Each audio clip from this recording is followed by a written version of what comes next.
Aquí tenemos la práctica número 4, dímer electrónico con TRIAC y DIAG, en el cual se realizó el diagrama correspondiente en la hoja a protoboard. Entonces procedemos a conectarlo.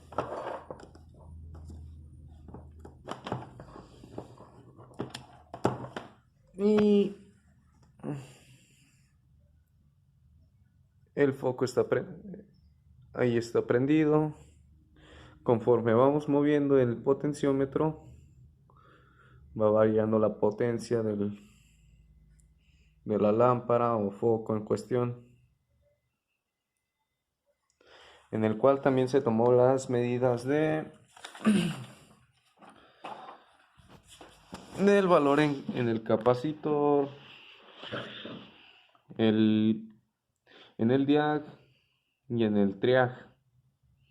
Y estos fueron los datos obtenidos conforme a una variancia de la resistencia del potenciómetro,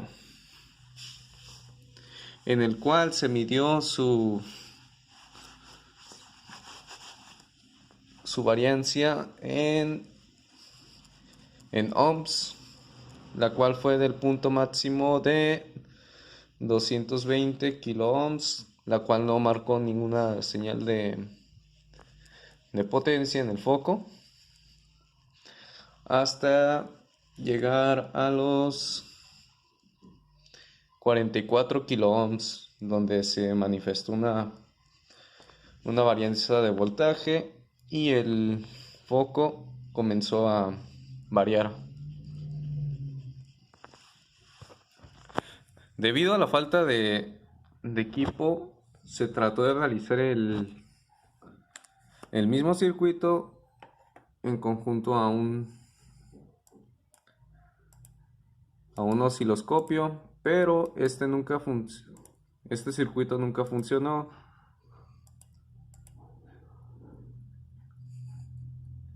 Como ven, exactamente es el mismo circuito, nada más que varía los componentes del diag y el triag, debido a que no existe uno igual a la especificación en la hoja del inicio, que vienen siendo estos. Entonces se utilizó cualquier otro, pero no funcionó en ningún momento. Aquí se ve el movimiento del potenciómetro en cuestión, pero no funciona el foco.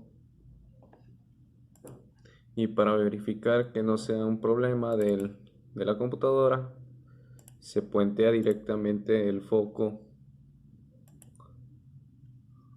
al negativo.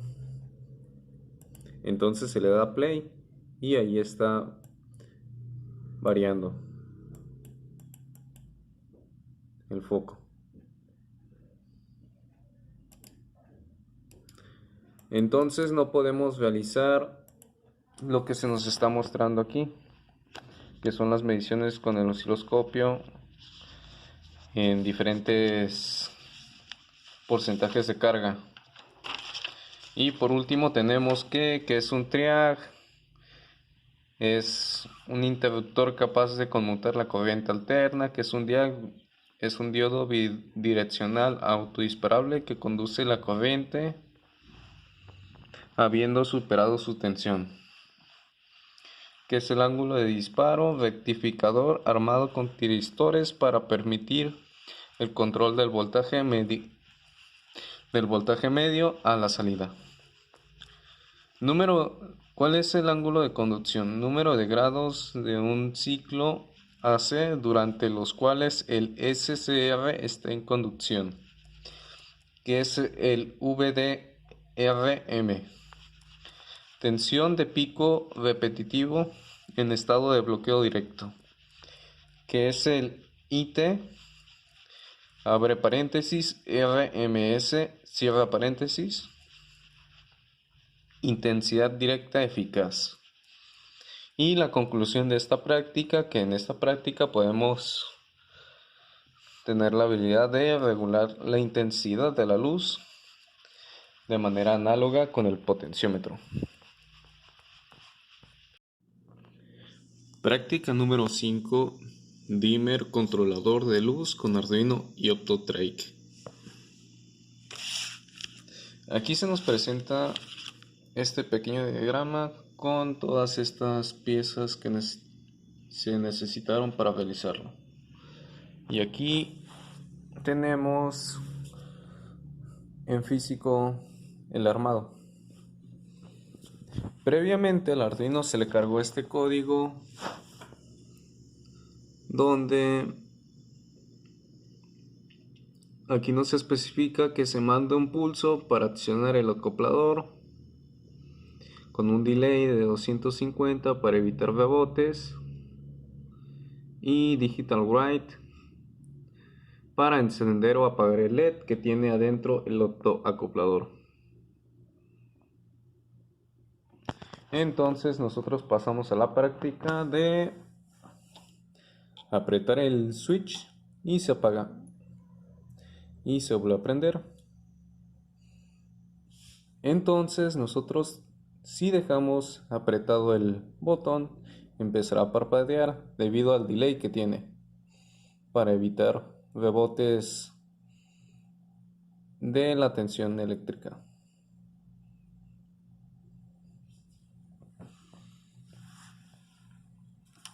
Debido a la falta de herramientas, se pide que con el osciloscopio se mida la carga al 75%, pero debido a que no tenemos el osciloscopio, no se pudo realizar ese paso.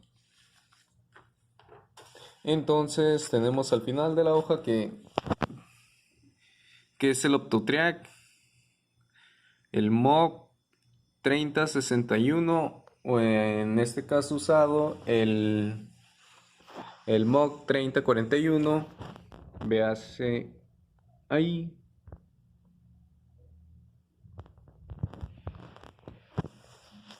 Consiste en diodos emisores de infrarrojo de arsenio de galio acoplados ópticamente a detectores monolíticos de silicio que realizan las funciones de voltaje cero que cruzan conductores triac bilaterales dentro del encapsulado. Describe algunas características del Optotrack que estás utilizando. Este Optotrack posee control lógico de 115 a 240 AC de potencia. Su modo de funcionamiento, track paso por cero. Tensión de aislamiento 7500 VAC de pico. Temperatura de operación menos 40 grados a más 80 grados centígrados. Potencia de disipación total 200 miliwatts. ¿Qué ventajas tienen los Optotracks? Sus aplicaciones son tales como controles de solenoide o válvula, interruptores de alimentación estáticos, controles de temperatura, arrancadores de motor de corriente alterna, controles de iluminación, accionamientos de motor de corriente alterna, contactores EM y relés de estado sólido. Otra ventaja podría ser también su reducido tamaño. Véase ahí. Y en conclusiones generales, pues podemos concluir en que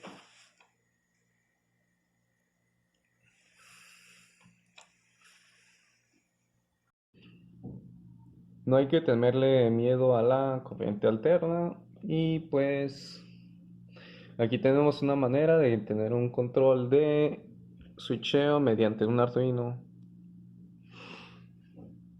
y una manera nueva de aprender cómo utilizar un Optotrack y conocer cómo se puede utilizar, también su configuración, y sería todo.